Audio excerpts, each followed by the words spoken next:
গত দুদিন ধরে আমার রবিবারে সারা দিনটায় কি করলাম কি না করলাম সেটা দুটো পার্ট দিয়ে দিয়েছি।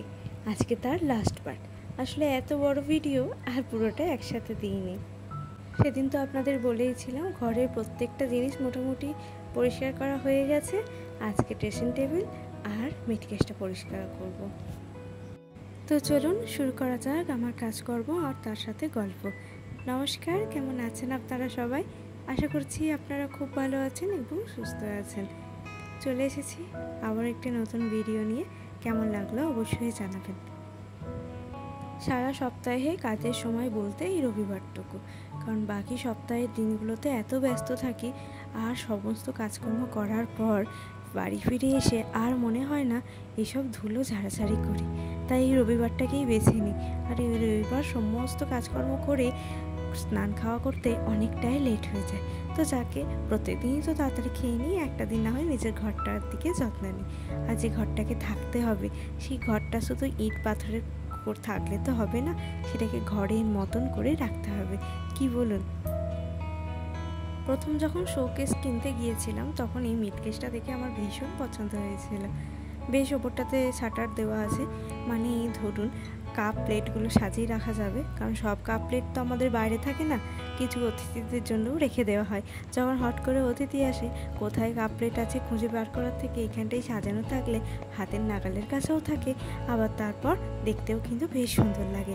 আর ছোট্ট ছোট্ট অনেক ফল মূল সবজি দিয়ে কিন্তু ভরিয়ে রেখেছি আমার এই জায়গাটা। আমার ভীষণ প্রিয়।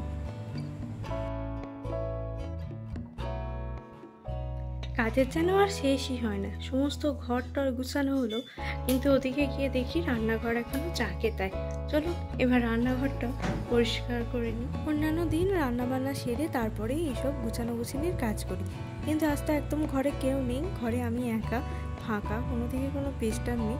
তাই নিজের মতন করে কিন্তু করেছি, একদিকে রান্না একদিকে ঘর গোছানো। সেই কারণে রান্নাঘরটা আর পরিষ্কার করা হয়নি। আমি অনেক সময় আমি প্রত্যেক দিনই রান্নাঘরটা কিন্তু রান্না করতে করতেই পরিষ্কার করে নিই। হয়তো এক দিন হয়ে ওঠে না, কিন্তু করে নেওয়ার চেষ্টা করি। রান্নাঘর পরিষ্কার করে নিয়ে ঘড়ি কাটায় বাজে এখন প্রায় 12টা মতন। এখন চলে এসেছি ভাত বসাতে।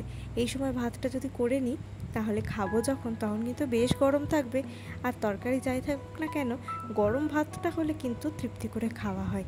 চলে এসেছি এখন উনান পাড়ে, এখানে ভাতটা বসিয়ে নেবো। আগে আমি কখনো এই তোলা উনুনে রান্না করিনি, কাঠের উনুনে রান্না করেছি, কিন্তু তোলা উনুন কীভাবে জ্বালাতে হয়, কীভাবে কী করতে হয় তা কিন্তু একদমই আমার জানা নেই। তাই যেভাবে পারলাম ধরিয়ে নিলাম।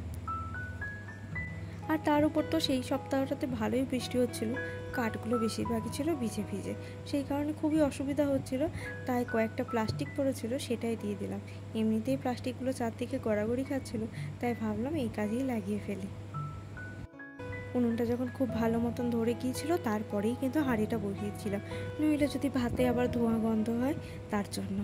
তো যাই হোক, ভাত আমার এদিকে হয়ে গেছে।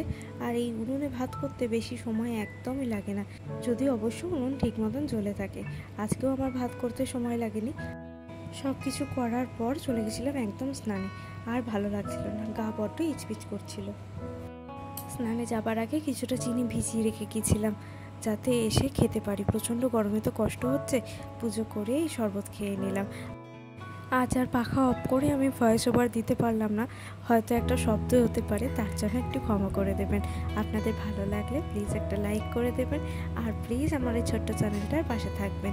তাহলে আজকের মতন আসি, অনেক গল্প হলো, আবার আসবো অন্য একটা কোনো দিনের ব্লগ নিয়ে। তো আজকের মতন আসি, সবাই ভালো থাকবেন, সুস্থ থাকবেন। ব্লগটা কেমন লাগলো অবশ্যই জানাবেন।